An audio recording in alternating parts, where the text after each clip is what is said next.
ಬಾಣಿತಿಗೆ ಬಾಣಿತಿಯರಿಗೋಸ್ಕರ ಮಾಡುವಂತಹ ಸೊಪ್ಸಿಗೆ ಸೊಪ್ಪು ಕಿಚಡಿ ಮಾಡ್ತಾ ಇದ್ದೀನಿ. ಅದನ್ನು ಮಾಡೋದು ಯಾವ ಥರ ಅಂತ ಹೇಳ್ತೀನಿ. ಸೊಪ್ಸಿಗೆ ಸೊಪ್ಪು ಅರ್ಧ ಬಟ್ಲು, 1 ಲೋಟ ಹೆಸರುಬೇಳೆ, 1 ಲೋಟ ಹೆಸರುಬೇಳೆ ತೊಗೊಂಡ್ರೆ 2 ಲೋಟ ಅಕ್ಕಿ,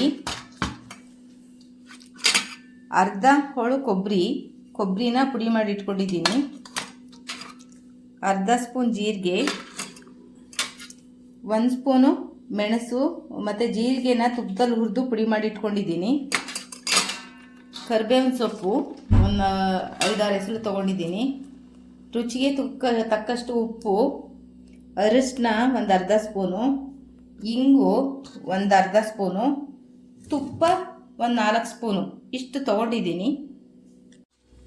ತುಪ್ಪ ಹಾಕ್ತಾ ಇದ್ದೀನಿ.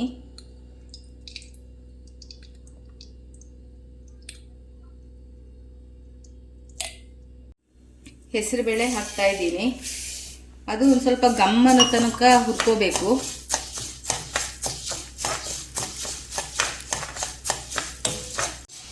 ಹೆಸರುಬೇಳೆ ಸ್ವಲ್ಪ ತುಪ್ಪದಲ್ಲಿ ಹುರಿದಿದ್ದೀನಿ ಗಮ್ಮನ ಥರ. ಅದ್ರ ಜೊತೆನೇ ಅಕ್ಕಿನ 2 ಲೋಟನ ತೊಳ್ಕೊಂಡು ಇಟ್ಕೊಂಡಿದ್ದೀನಿ. ಅದನ್ನು ಸ್ವಲ್ಪ ಹುರ್ಕೋತೀನಿ.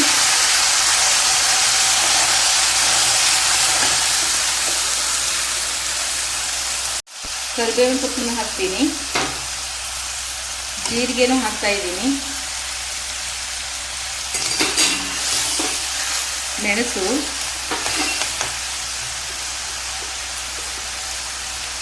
ಇಂಗು,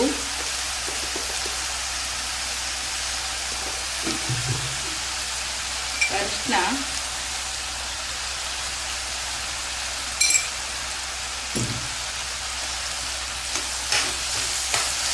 ಕೊಬ್ಬರಿನೂ ಹಾಕಿ ಹುರ್ಕೊಂಡ್ಬಿಡ್ತೀನಿ.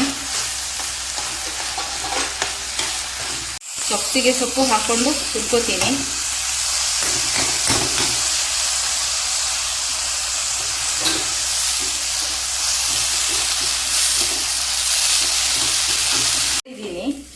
ಇವಾಗ ಇದನ್ನು ಕುಕ್ಕರಲ್ಲಿ ಬೇಯಿಸ್ತೀನಿ.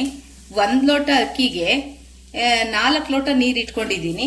2 ಲೋಟ ತೊಗೊಂಡಿರೋದ್ರಿಂದ 8 ಲೋಟ ನೀರು ತೊಗೊಂಡಿದ್ದೀನಿ.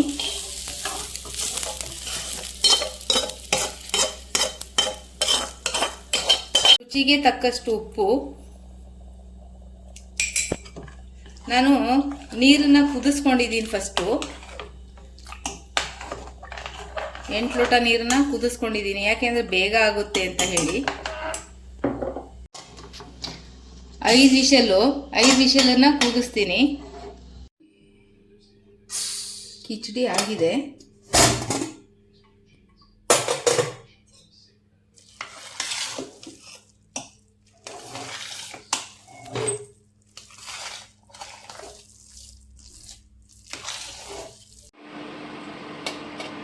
ಕಿಚಡಿ ರೆಡಿ ಆಯಿತು. ಇವಾಗ ಪ್ಲೇಟಿಗೆ ಹಾಕ್ತಾ ಇದ್ದೀನಿ.